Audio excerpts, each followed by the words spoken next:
Allez, salut tout le monde, aujourd'hui pêche d'étang et donc pour ça je vais utiliser 1 kg de river en saut natural et 1 kg de lake. Alors la river c'est une amorce qui est assez collante, qui sent fort le chocolat, qui a des grosses particules et qui va coller. Et la lake, vous allez retrouver beaucoup de coriandre dedans, donc ça va faire travailler le mélange. Alors vous pouvez utiliser des amorces rivières pour pêcher en étang, surtout à cette période de l'année ou lorsqu'il y a du vent, parce que dans les étangs il y a de la dérive et de la contre-dérive, et ça va aider vraiment à ce que les particules se plaquent sur le fond, et vous n'allez pas mettre les poissons à tous les étages. Surtout que là, sur la place que j'ai aujourd'hui, il y a 3,45 m de fond, donc c'est assez profond. Donc j'ai besoin en fait d'un mélange qui colle assez fort, et en termes de couleur, ça sera parfait, parce que là, même si on est encore à la fin de l'hiver, j'ai pas besoin de faire une amorce de couleur un peu plus foncé parce que l'eau est teintée, et puis en plus ici il y a plein de gardons, il y a plein de rotangles, il y a des plaquettes d'étanches, donc en termes de richesse ça sera parfait, et en termes de travail ça sera parfait. Donc la river,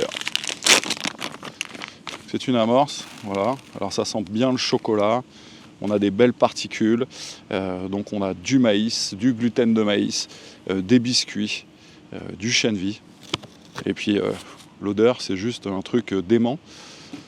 Donc voilà, ça c'est pour la partie. Donc il y a beaucoup de chapelure également, et surtout on a des biscuits qui sont très collants, donc on va avoir quelque chose de très compact mais qui va s'ouvrir.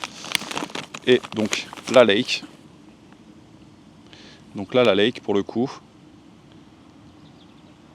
on a vraiment un truc sympa, parce que là on a une odeur de coriandre assez prononcée, donc c'est une amorce beaucoup plus fine avec beaucoup de coco dedans, du maïs, des biscuits, et puis ça sera parfait. Et surtout en termes de teinte, une fois mélangé, on est quasiment sur la même couleur.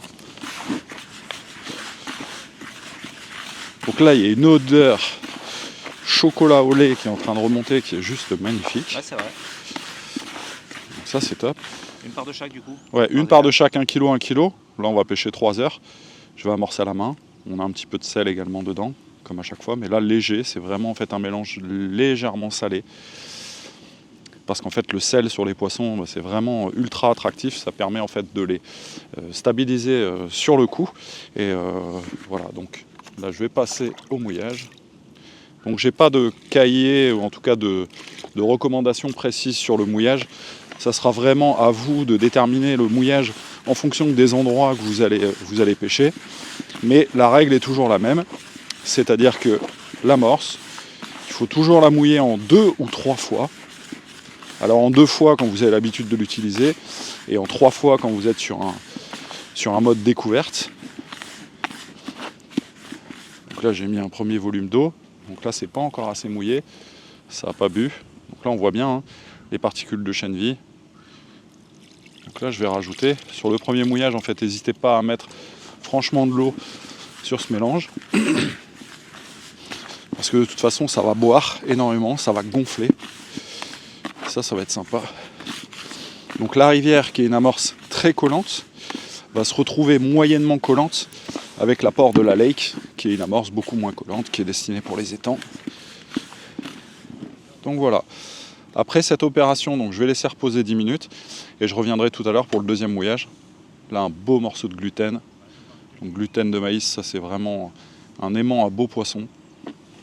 Et donc voilà. Donc phase 1 terminée. On reviendra tout à l'heure pour le mélange final et pour l'amorçage.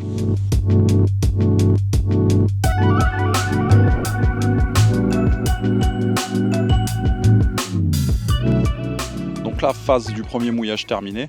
Donc là avec 2 kg j'ai 6 litres d'amorce. Mais là pour pouvoir atteindre le fond, il va falloir remouiller parce que c'est un peu trop sec. Alors ce genre de texture peut être très bien si on pêche dans des étangs très vaseux, ou alors dans des rivières vraiment claires avec très peu de courant. Mais bon, c'est quand même mieux de remettre de l'eau, parce que de toute façon pendant la journée l'amorce va sécher, et puis il faut avoir la possibilité de faire des boules toujours avec la même consistance pendant toute la journée. Donc je vais remettre de l'eau. Paf, je vais arrêter. Donc moi j'aime bien en fait utiliser mes mains, comme ça je sens vraiment la texture, la matière, Donc là c'est encore pas assez, parce que toute la chapelure a déjà bu le rajout d'eau en fait que j'ai mis. Donc là en plus j'utilise que des appâts secs, hein. Là je vais utiliser des asticots, des pinky. Donc il n'y a pas besoin d'avoir un truc un peu plus sec. Si j'avais utilisé ce mélange pour pêcher au feeder, avec des casters, des vers de terre coupés, je garderai en fait cette texture là, parce que en fait les terreaux coupés vont relâcher du jus et donc auraient tendance à remouiller l'amorce. Mais là je veux vraiment avoir quelque chose de beaucoup plus spongieux, beaucoup plus humide. Alors visuellement on le sait, quand ça commence là, vous voyez, à faire des espèces de paquets comme ça, voilà, des boules, voilà, ça veut dire que là ça commence à être saturé correctement. Là c'est parfait. Donc là on a vraiment un truc qui est moyennement collant, donc ça c'est grâce à la lake qui va s'ouvrir très rapidement, qui sera assez lourd donc pour pouvoir être propulsé à la main et résister au mouvement des pinky et des asticots qui vont vouloir en fait sortir de la boule. Donc pour moi c'est parfait, je mets un petit coup de batteur, j'amorce et la journée est partie.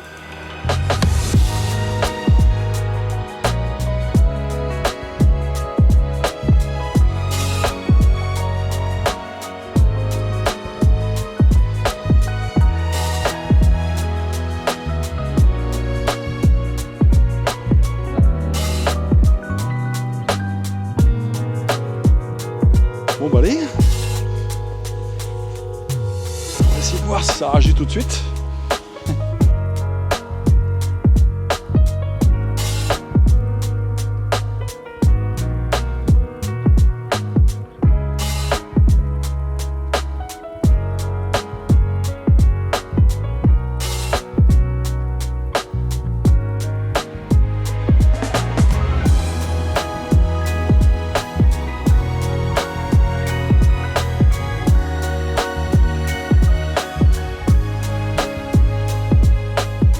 Cette période de l'année, c'est toujours sympa de faire des petites pêches de gardon, des pêches de rotangle et surtout avec pas grand chose parce que là j'ai que des asticots, que des pinky, j'ai juste mouillé 2 kg d'amorce et c'est un vrai régal.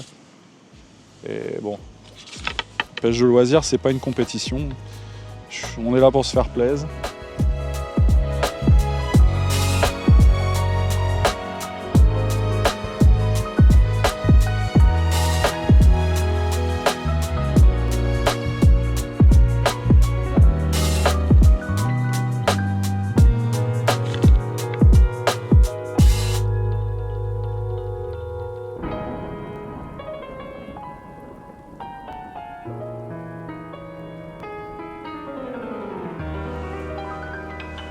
Donc comme vous avez pu le voir, ce mélange d'amorce est vraiment efficace en étang sur les gardons, les rotangles.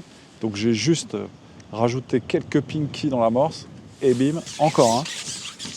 Donc ça, c'est un mélange qui est absolument parfait pour les étangs. Lorsqu'on recherche des gardons, des rotangles. Et vous pouvez très bien utiliser ce mélange dans les rivières à courant lent. Mais cette fois-ci, il faudra rajouter un peu de terre de rivière, histoire d'alourdir l'ensemble. Et une fois arrivé sur le fond, les boules vont s'ouvrir, les particules vont être libérées et vont faire le boulot d'aller chercher les poissons très loin dans la coulée. En tout cas, n'hésitez pas à nous dire quand vous aurez fait ce mélange si vous avez eu des bons résultats. Moi, je vous dis à bientôt sur la chaîne Sonu.